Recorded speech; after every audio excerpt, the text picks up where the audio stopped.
Paz e Graça, aqui é do canal Universidade da Graça, e nesse vídeo nós gostaríamos de fazer um pequeno estudo, um comentário sobre 1 Timóteo, capítulo 1, versículo 15, onde Paulo ele parece dizer que ele é um pecador.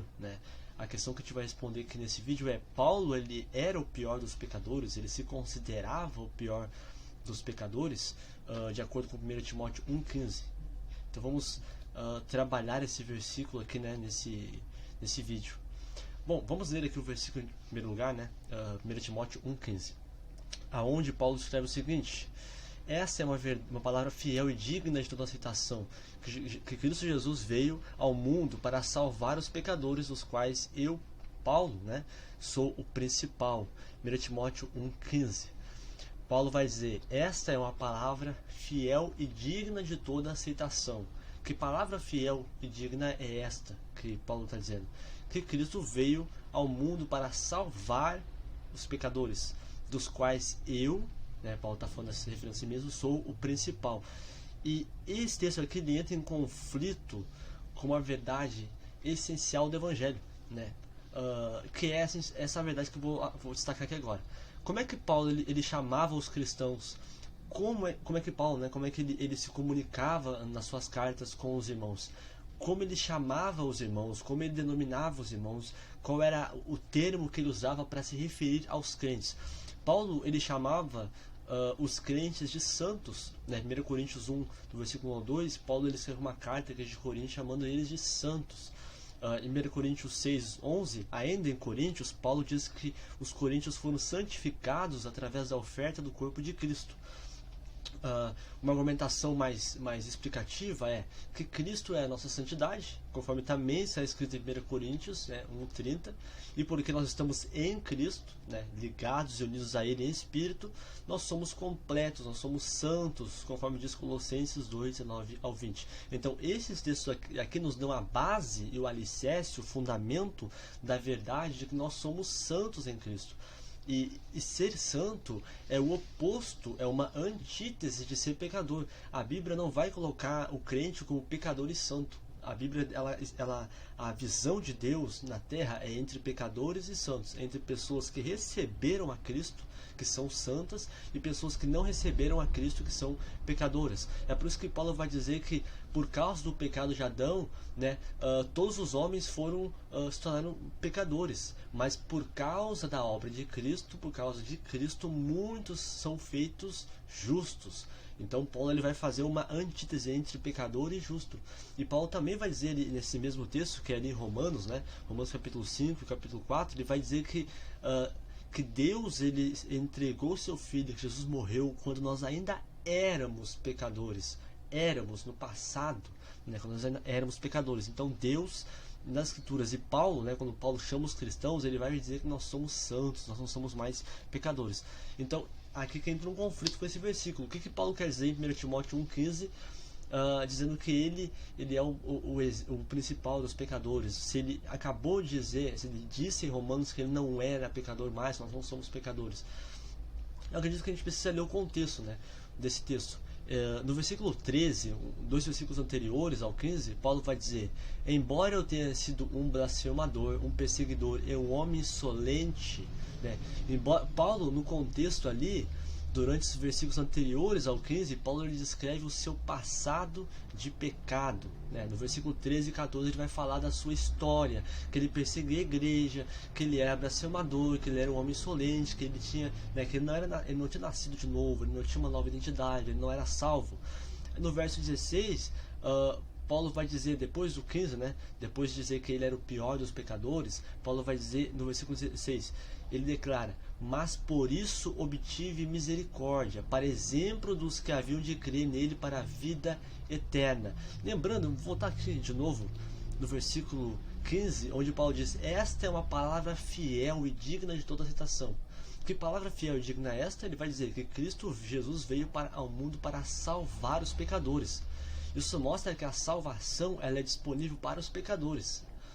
E Paulo ele foi salvo, então ele deixou de ser pecador. Aqui então no contexto, os pecadores para Paulo são aqueles que precisam de salvação.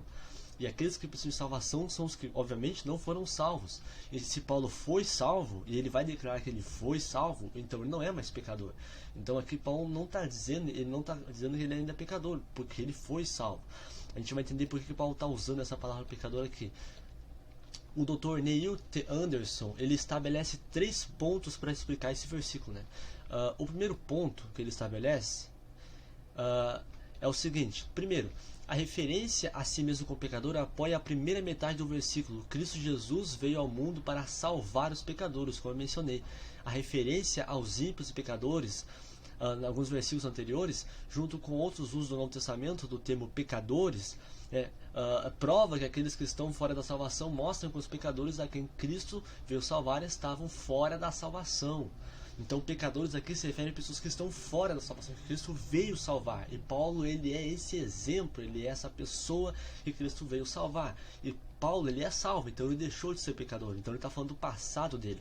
O segundo ponto que o Dr. Neil vai dizer é que a referência de Paulo a si mesmo como pecador é imediatamente seguida pela declaração: mas por isso mesmo me foi demonstrado misericórdia, né? Aqui está no pretérito, ou seja, no passado ele recebeu misericórdia. No versículo 16, apontando claramente para a ocasião passada de sua conversão. Paulo, o pior dos pecadores, usa a si mesmo como exemplo da paciência ilimitada de Deus, por causa da sua ação passada. Paulo se considerava indigno do que pela graça e misericórdia de Deus ele era atualmente um apóstolo que não era em nenhum aspecto inferior aos super apóstolos. Então, aqui Paulo ele diz que ele é um exemplo, né? Ele é um exemplo, mas por isso foi demonstrado misericórdia. Ele é um exemplo da graça e do amor de Deus, da misericórdia de Deus. O último ponto que o Neil vai fornecer, terceiro e último ponto, embora declarado que ele era o pior pecador, o apóstolo ao mesmo tempo declara que Cristo o havia fortalecido para o ministério, considerando fiel ou confiável para o ministério pelo qual foi chamado, que é o versículo 12. O termo pecador, portanto, não o descreve como um crente, mas é usado em lembrança do que ele era antes de Cristo se apoderar dele. Esses 3 pontos, os fundamentos que eu estou explicando aqui, Paulo está usando ele como exemplo. Ele está dizendo assim, né, Cristo veio para salvar os pecadores, os quais eu sou o pior, né? Eu sou o pior exemplo de pecador a qual Cristo veio salvar, né? E Paulo ele é salvo, então ele deixou de ser pecador. E no contexto ele mostra claramente que ele está falando de algo passado. Ele usa, né, essa articulação para fazer uma argumentação de que Cristo veio salvar as pessoas, de que Cristo veio salvar os pecadores. E ele usa o exemplo dele que ele foi salvo, né? Ele coloca no passado dele que ele foi salvo, ele como exemplo de pecador que foi salvo e que agora então não é mais pecador. Então é algo do contexto. O contexto mostra claramente que Paulo está se referindo ao seu passado. Para finalizar aqui, muitos afirmam, né, que Paulo se considerou o pior dos pecadores e o menor dos santos. Eles citam Efésios 3:8, onde Paulo diz que ele é o menor dos santos, né?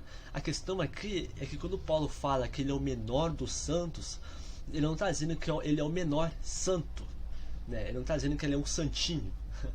Paulo não está dizendo assim, tem os santos na igreja, aí tem os santões e tem o santinho que sou eu. Não, ele está dizendo que ele é o menor dos santos.